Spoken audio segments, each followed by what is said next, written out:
Cartas chilenas, sátira, zombaria, contundência na afirmação. Os poetas inconfidentes davam o seu brado dizendo assim: ô governador Menezes, presta atenção em nós, vamos satirizar você. Vejamos assim, entenda bem, pseudônimos líricos. Glauceste Saturnio, pseudônimo lírico de Cláudio Manuel da Costa. Pseudônimo lírico de Tomás Antônio Gonzaga, Dirceu. Esquece isso agora. Olhe para a poesia satírica. Na poesia satírica, Tomás Antônio Gonzaga passa a ganhar outro pseudônimo, Critilo. Tomás Antônio Gonzaga, Critilo. E o Doroteu, seu correspondente, é Cláudio Manuel da Costa. Cláudio Manuel da Costa, o Doroteu. Isso só na poesia satírica. O que eles fizeram? Veja como o engendro é interessante. Os dois eram vizinhos, comentávamos há pouco. E sendo vizinhos, escreviam as cartas em conjunto. Mais ou menos assim. Mais ou menos não, sejamos bem específicos, era assim. 13 cartas, cartas críticas, extremamente desordenadas quanto ao sentido prático, mas profundamente ordenadas quanto a quem queriam atingir e por que queriam atingir. Eram 13 cartas escritas do Chile para a Espanha. Como é que é? Sim. Critilo estava no Chile e falaria sobre as bobagens do governador Minésio, que governava o Chile de forma horrorosa.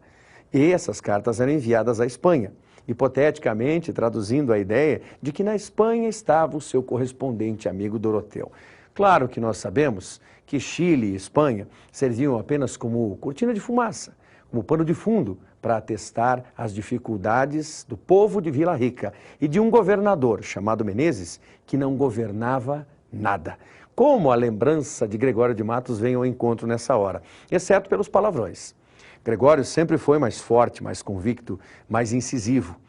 Por sua vez, Cláudio Manuel e Tomás Antônio, sobretudo Tomás Antônio, não usavam a linguagem torpe. Usavam, sim, a linguagem mais irônica, uma espécie de cantiga de escárnio, a sátira indireta. Então, as cartas chilenas constituíram um marco da inconfidência que levou ambos, um à prisão e à morte, outro à prisão e à expulsão do país, mas que deixou para o povo de Vila Rica uma certeza: precisávamos ser independentes, e assim fomos. Do outro lado, e fechando agora a linda literatura Árcade, vale a pena não só pensarmos um pouco mais na natureza, essas imagens que vêm ao nosso encontro, mas observarmos agora o épico, ou seja, a poesia e a sua vertente épica. Épica porque é clássica, clássica porque é histórica e fez história em certos lugares desse país. Comecemos pelo texto de Basílio da Gama. Basílio da Gama, que atendia pelo pseudônimo de Termindo Cipílio. Um belo nome para você pensar, Termindo Cipílio. Talvez alguma criança agradeça. Se não, esqueça esse nome de lado e pense no poema. A história de Uruguai é uma história que se passa em 7 povos das Missões. É a liberdade dos índios que foram e que queriam independência, liberdade também, e foram os primeiros escravos brasileiros. Sim, eles queriam ser livres de um povo português e espanhol que os escravizava. Cá para nós, os índios fizeram muito bem, liderados em 7 povos das Missões, de acordo com o Uruguai, pelo chefe Cacambo. Este Cacambo, esposo da mais bela índia brasileira da época, Lindóia. Lindóia e Cacambo, lindo casal. Lindóia tinha como irmão Caitutu, Caititi em algumas traduções, se assim quisermos. E os inimigos? Um jesuíta inimigo.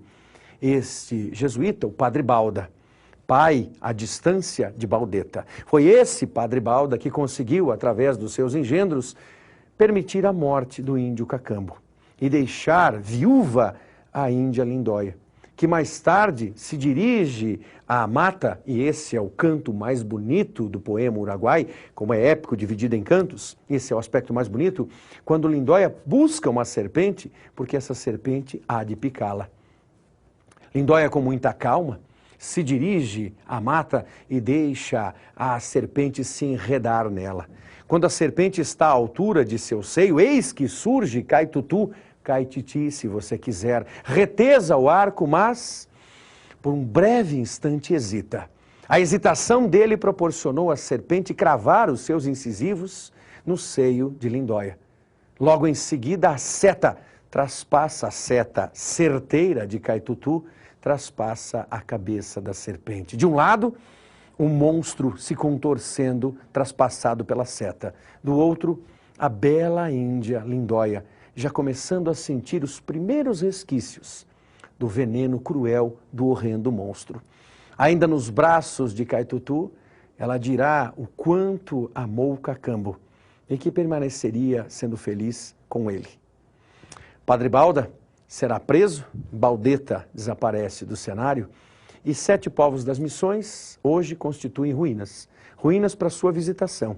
Ruínas que mostraram a luta do povo indígena, dos bons catequistas e de alguns maus catequistas, como o Padre Balda, que queriam ajudar portugueses e espanhóis a fazer escravos. A boa dica para você é assistir ao filme A Missão. Robert De Niro, Jeremy Irons, Liam Neeson. Assista à Missão e você entenderá muito o valor dos padres que deram a sua vida pelos índios e a maldade dos portugueses colonizadores e dos espanhóis colonizadores que queriam os índios apenas como mão de obra escrava, nada mais. O último poema épico que nos interessa é o poema épico denominado Caramuru. Caramuru, de um antigo frei, mais tarde apenas Santa Rita Durão. O frei Santa Rita Durão escreveu Caramuru para agradar e para dizer cá para nós que valeria a pena fazermos favores ainda ao tal Marquês de Pombal e a outras autoridades. Então vemos Caramuru. Alguém dirá assim, há uma produção cinematográfica de Caramuru. Claro que há. E essa produção é muito bem-vinda na figura de Selton Mello, de Camila Pitanga e de Débora Seco. Constituem o primeiro triângulo amoroso de nossa literatura. Não nos esqueçamos que a literatura Arcade é pré-romântica.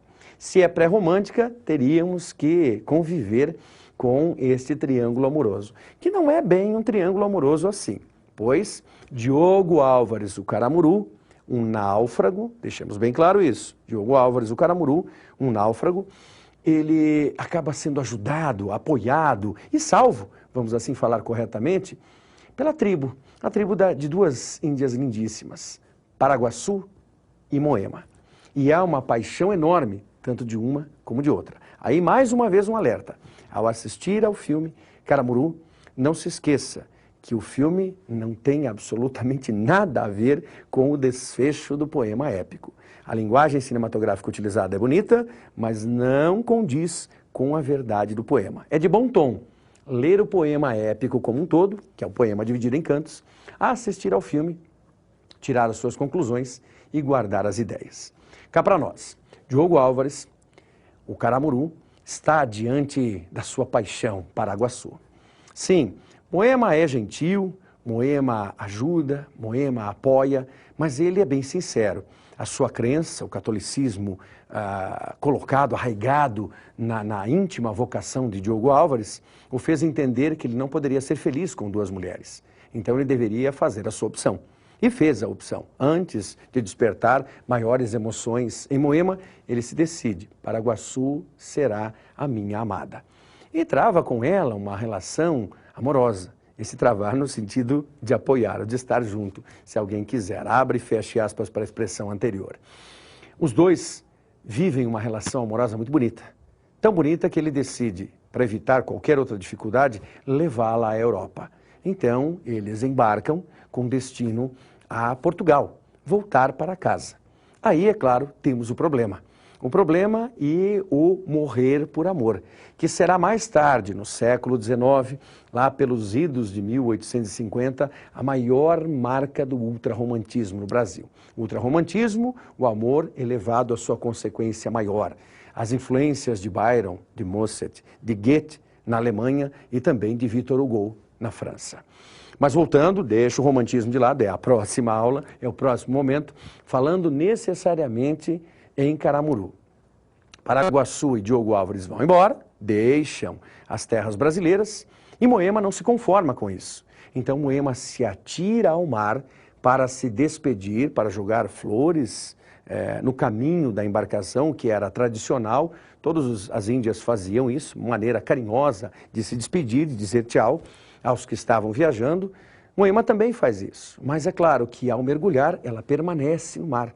E quanto mais o barco se distancia, mais Moema vai tentando se achegar ao barco. Não consegue, é óbvio, e ali ainda praguejará um pouco a sorte que teve, praguejará a própria Paraguaçu para depois não viver mais. Com muita tristeza, a índia Moema será a primeira a morrer por amor, quase que dizendo assim: se ele não pode ser meu, eu não quero ser de mais ninguém, então morrerei aqui.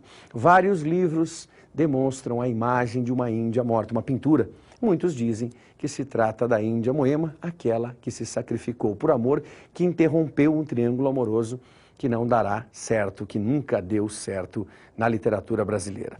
Curiosamente, a literatura portuguesa no romantismo trará mais tarde Camilo Castelo Branco em Amor de Perdição, fazendo algo assim, de uma mulher que também se atira ao mar para agarrar um corpo. É a história que um dia vale a pena ser contada em Amor de Perdição, de Camilo Castelo Branco. Por enquanto, fiquemos com a literatura Arcade, ressalvando a você o que vimos nesse encontro.